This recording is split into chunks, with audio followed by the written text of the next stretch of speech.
ये योजना आ હતી તમે જોયું છે આપણે ત્યાં જે માર્ગો છે એ ઉત્તરથી દક્ષિણ તરફ જાય છે. જયપુરથી આવો અને મુંબઈ જાઓ. હોરિઝોન્ટલ માર્ગોનો કોઈ કન્સેપ્ટ જ આપણે બધા જ રસ્તા આપણા વર્ટિકલ છે.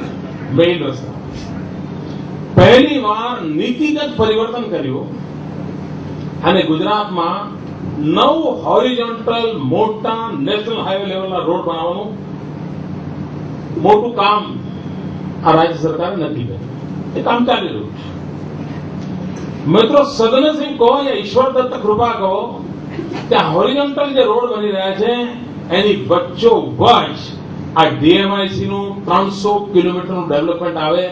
એનો અર્થ એ થયો કે ગુજરાતના ઓછા વિકસિત આદિવાસી પટ્ટીથી લઈને ખૂબ સમૃદ્ધ વિસ્તારમાંથી પસાર થઈને દરિયા કિનારો જ્યાં ઓછો વિકસિત સામાન્ય જનજીવન છે ત્યાં સુધી પહોંચે. એ કેવા પ્રકારનું નવું ગુજરાતનું ચિત્ર ઉભું થશે તમે ઇમેજિન કરી શકો છો. એટલે 9 રસ્તા આમ હોય અને ઉપરનો આ માર્ગ હોય એટલે ગુજરાત પ્રોપરલી ડિવાઈડ થઈને વિકાસનો સમ્યક અવસ્થા એમાંથી ઉભી થવાની છે. તમે કલ્પના નહીં કરી હશે મિત્રો એટલો મોટું ડેવલપમેન્ટનું એક નવું ક્ષેત્ર ગુજરાતમાં એક તક ઉભી થઈ છે અને એનો લાભ મળવાનો છે. લોજિસ્ટિક સપોર્ટ માટેનું ગુજરાત મોટું હબ બનશે. કારણ એ વાત નક્કી છે મિત્રો કે વ્યાપાર વિશ્વ વેપાર જ થવાનો છે અને વિશ્વ વેપારમાં મૂળ આધાર સમુદ્ર કિનારો હોય છે અને ઉત્તર ભારતને સૌથી નિકટમાં નિકટ સમુદ્ર કિનારામાં હોય તો આપણે છીએ. તો કુદરતી રીતે જે લાભ મળે છે એને વ્યૂહાત્મક રીતે ઇનિશિયેટિવ લઈને લાભ લેવા માટેની મારી મથામણ છે અને ગુજરાતને એનો લાભ મળશે. ગુજરાતની વિકાસ યાત્રાને એનો લાભ મળશે. લોજિસ્ટિક સપોર્ટના સેન્ટર્સ એ જ રીતે મિત્રો એસીજેડ ગુજરાત માટે એક પ્રકારે ગઈકાલની વાત કહી શકાય. ગુજરાત એટલું બધું એક દિશામાં એડવાન્સ છે અને હવે ગુજરાત એસઆઈઆરમાં એન્ટર થઈ રહ્યું છે. સ્પેશિયલ ઇન્વેસ્ટમેન્ટ રીજન અને સ્પેશિયલ ઇન્વેસ્ટમેન્ટ રીજન જયારે ઉભા થઈ રહ્યા છે ત્યારે આપ કલ્પના કરી શકો છો કે આવા 6 પણ અગર ગુજરાતમાં અલગ અલગ જગ્યાએ 6 સ્પેશિયલ ઇન્વેસ્ટમેન્ટ રીજન ઉભા થાય એટલે જે ગઈકાલ સુધી ગોલ્ડન કોરિડોર કહેતા હતા એવા 6 ગોલ્ડન કોરિડોર એના કરતા પણ વધારે સમૃદ્ધ ગુજરાતના 6 જુદી જુદી જગ્યાએ ઉભા થશે. આપ અંદાજ કરી શકો છો મિત્રો કે આર્થિક પ્રગતિ માટે થઈને વિકાસની દિશામાં ગુજરાત કેટલી મોટી હરણફાળ ભરી રહ્યું છે. અનેક બધા વિષયો છે જેની ચર્ચા કરી શકાય. કૃષિ ક્ષેત્રે પણ ગુજરાતનું એગ્રીકલ્ચરના નકશા પર ગુજરાતનું નામ જ નહોતું મિત્રો. કારણ કે એગ્રીકલ્ચરની વાત આવે હરિયાણા પંજાબ આ બધું આવે, આપણે ક્યાંય ના હોઈએ. આજે દેશના મોખરાના એગ્રીકલ્ચર સ્ટેટ તરીકે આપણી ચર્ચા થાય છે અને એનું મૂળ કારણ છે આપણા ઇનિશિયેટિવ. આપ વિચાર કરો કે 2002-03માં 23 લાખ ગાંસડી કપાસ થતો હોય અને આજે 1 કરોડ 23 લાખ ગાંસડી થાય તારે શું કહેવાનું મિત્રો? તમે વેપારી વિચાર કરો ને તમારે ત્યાં આવો કૂદકો આવે જ કોઈ શેર બજારની વાત જુદી ભાઈ, કારણ કે વેપારમાં આવે છે. એગ્રીકલ્ચર જેમાં સીમાને પરિશ્રમ કાંઈ નથી હોતું મિત્રો, કાળી મજૂરી હોય છે અને એમાં આટલી મોટી સિદ્ધિ મળે અને એના મૂળમાં કૃષિ મહોત્સવ દ્વારા જ્ઞાનને ધરતી પર ઉતારવા માટેનો જે પ્રયાસ આપ્યો છે.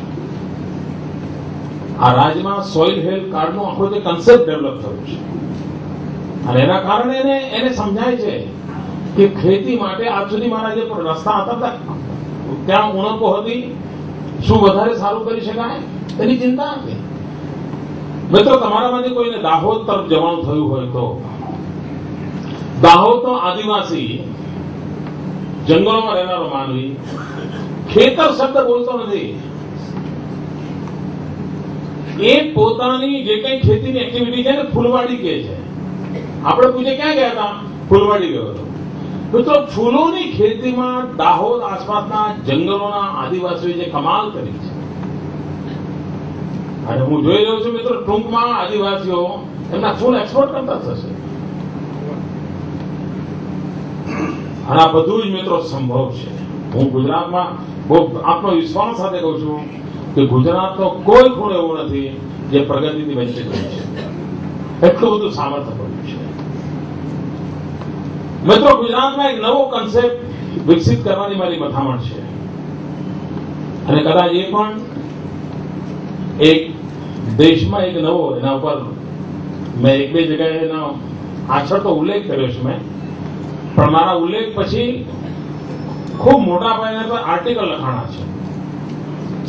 નેશનલ ન્યૂઝપેપરો એની કાફી વિશદ છણાવટ કરી છે અને ખૂબ પોઝિટિવ કરી છે.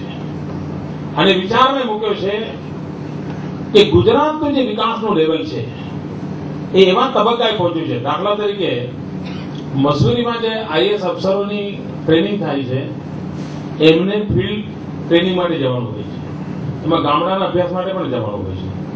ત્યાં લેખિત સૂચના છે કે ગામડાના અભ્યાસ માટે જવું હોય તો ગુજરાતમાં ન મોકલવા, કારણ કે ફરીને આવશે ગામડું જડશે જ નહીં. ગામડું જડશે જ નહીં. મસૂરીમાં અલિખિત ધારણા છે કે ગામડાનો અભ્યાસ કરવો તો બીજા કોઈ રાજ્યમાં, ગુજરાતમાં ન મોકલાય. મિત્રો, મસૂરીના લોકોને જે ઠીક લાગે, પરંતુ મારા મનમાં એક વિચાર છે. ગુજરાત જે રીતે પ્રગતિ કરી રહ્યું છે, અને એટલે મેં એક નવો કન્સેપ્ટ મનમાં હજુ એને શેપ આપી રહ્યો છું, લોકો જોડે ચર્ચા વિચારણા કરી રહ્યો છું. Rural urban combination. હું એવું ગામડું જોઈ રહ્યો છું કે જેનો આત્મા ગામડાનો હોય, શરીર શહેરનું હોય, માળખાકીય સુવિધાઓ શહેર જેવી હોય, પણ પ્રેમ, ભાઈચારો, આ બધું ગામડાનું બોમ્બ લાઈફ જેને કહીએ ને, જે શહેરમાં નથી મળતું, એવું એક અર્બન કન્સેપ્ટ સાથે વિકાસના એક નવા મોડેલને માટેની એક મથામણ મેં આદરી છે. મિત્રો, એના એક ભાગ રૂપે Gujarat is the first state in the country or even in Asia. ગુજરાતના 18,000 ગામ બ્રોડબેન્ડ કનેક્ટિવિટી. મિત્રો, બ્રોડબેન્ડ કનેક્ટિવિટી એટલે અનેક રાજ્યો માટે કદાચ કલ્પના પણ નહીં હશે. What is this? ટેકનોલોજીનો જન સામાન્ય માટે ઉપયોગ માટેનું એટલું મોટું કામ થઈ રહ્યું છે, અને ટૂંકમાં આ કામ પૂરું થઈ જશે. મેં દેશનો પહેલો અમરેલી જિલ્લો, ડોક્ટર જીવરાજ મહેતા રાજ્યના પ્રથમ મુખ્યમંત્રી હતા, એ અમરેલી જિલ્લો આખો બ્રોડબેન્ડ કનેક્ટિવિટી સાથે 1 મે ગુજરાત સ્થાપના દિવસે મેં દેશને સમર્પિત કર્યો, અને કામ પૂર્ણ વેગે ચાલી રહ્યું છે.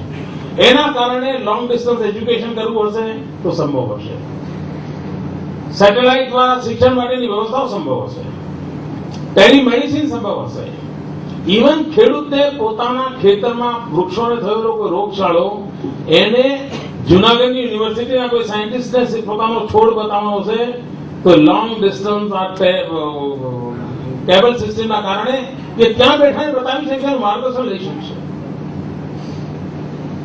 મિત્રો, ગામડાનો માનવી પણ દુનિયામાં ક્યાંય પણ એનો સગાવાલા રહેતા હોય, જો એની પાસે વિડીયો કોન્ફરન્સની સુવિધા હશે તો ગુજરાતમાં ગામડાનો માનવી વિડીયો પર વાત કરી શકશે.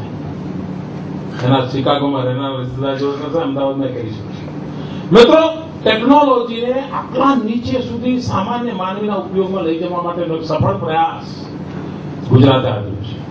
જ્યોતિગ્રામ યોજનાએ જે પ્રકારની રિવોલ્યુશન લાવ્યું છે, અને આજના આધુનિક યુગની બ્રોડબેન્ડ કનેક્ટિવિટી લેટેસ્ટ ટેકનોલોજી એ ગુજરાતના ગામડામાં ઉપલબ્ધ હશે. આપ કલ્પના કરી શકો છો મિત્રો કે વિકાસ કઈ દિશામાં જઈ રહ્યો છે, વિકાસ કેવી રીતે સર્વવ્યાપી, સર્વસમાવેશક, સર્વહિતકારી બની રહ્યો છે. અને 2010 ગુજરાતની સ્વર્ણ જયંતિ છે, ગુજરાતને 50 વર્ષ થાય છે. અને મારી કલ્પના એવી છે મિત્રો, સ્વર્ણ જયંતિ એક સમારંભ ના બને. સ્વર્ણ જયંતિ વિકાસને માટેનું એક એન્જિન બની જાય.